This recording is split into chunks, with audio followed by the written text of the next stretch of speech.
예, 상속세 과세 표준부터 들어갈 차례죠. 4절이요. 한번 들어보도록 하겠습니다.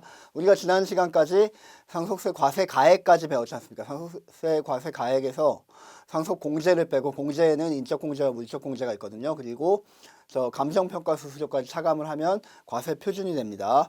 공제부터 한번 들어가 보도록 하죠. 상속 공제는 인적 공제와 물적 공제로 나눠져 있는데 인적 공제는 다시 기초 공제와 배우자 공제와 기타 인적 공제로 나눠진다. 뭐 일단 그것들을 들어가기 전에 그 밑에 문장이 굉장히 중요합니다. 상속세는 유산 전체를 과세 단위로 하는 유산세 방식으로 산출되기 때문에 상속인들이 상속 포기를 했건 한정 상속을 했건 아니면 상속 결격 사유가 있건 간에 공제는 무조건 적용을 한다라는 얘기입니다. 유산세 방식이기 때문에 누구한테 갔는지 뭐 그 녀석들의 인적 사정이 어떤지 고려하지 않고 이 피상속인 기준으로 큰 덩어리를 만들어서 계산을 하는 방식을 취하고 있기 때문에 뭐 A라는 아들이 상속 포기를 했건 배우자가 상속 결격 사유가 있건 뭐 그 다음에 한정 상속을 했건 이런 것들은 전혀 고려 대상이 아니고 무조건적으로 해준다라는 얘기가 되는 겁니다. 기초공제는 묻지도 않고 따지지도 않고 기초적으로 일단 2억 원을 빼고 시작한다라는 얘기입니다. 기초공제 2억 원이라는 거 암기를 해두시면 되고요. 배우자 상속공제, 배우자가 있다면 상속공제를 해주는데 굉장히 덩어리가 큽니다. 실무적으로도 매우 중요한데요. 피상속인의 재산은 피상속인의 배우자가 재산 형성에 기여한 정도를 고려를 해야 된다. 따라서 거주자의 사망으로 배우자가 실제 상속받은 금액은 상속세 과세가액에서 공제를 한다.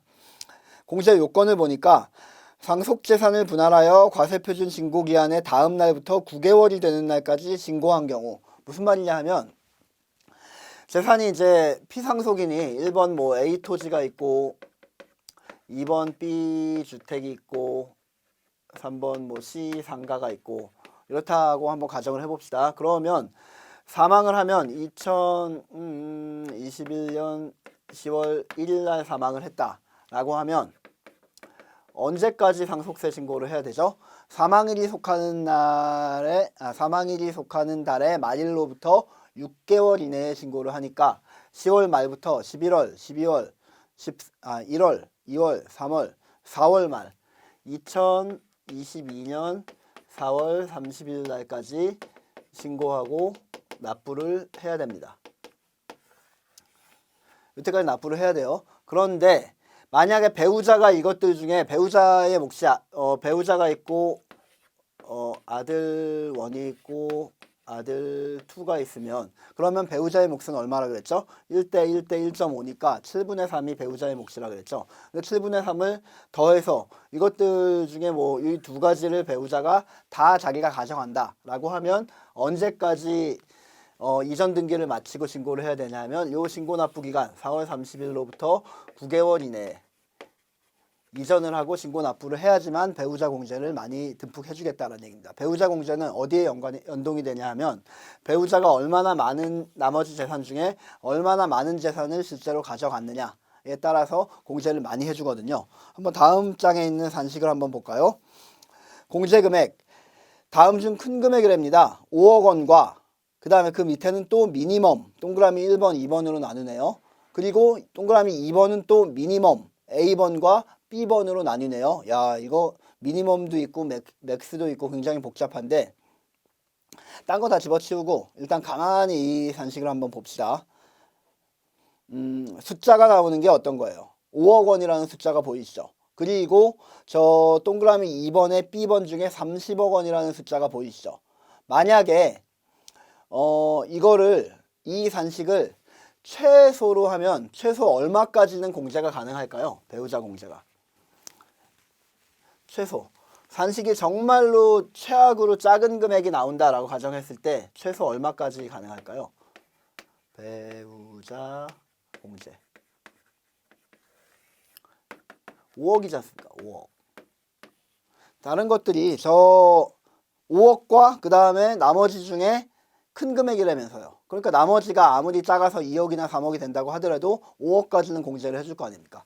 그러면 이 산식을 가만히 째져 봤을 때 아무리 금액이 커져도 금액이 정말로 최고로 커지더라도 얼마까지밖에 공제를 못 받겠습니까? 최대 예를 들어 볼까요? 저 미니멈 1번과 2번이 나오는데 미니멈 2번 중에 A번과 B번 중에 B번은 30억 원이고요. 그 다음에 A번이 한 1000억이라고 가정을 해봅시다. 그러면 1000억과 30억 중에 작은 거니까 동그라미 2번은 30억으로 귀결이 되겠죠. 그리고 동그라미 2번이 이제 30억이 됐습니다. 그럼 동그라미 1번이 5천억이라고 가정을 해봅시다. 그러면 5천억과 동그라미 1번 5천억, 동그라미 2번 30억 중에 작은 금액이라니까 그 밑에 거는 30억으로 귀결이 될 겁니다. 그러면 30억과 5억 원 중에 큰 금액이니까 30억이 되겠네요. 무슨 말이냐 하면 아무리 발버둥을 쳐도 최대 30억까지는 밖에 공제를 못 받는다는 얘기입니다. 300억, 500억, 1000억 이렇게 공제받지 못하고 이렇게 공제받는다는 얘기입니다.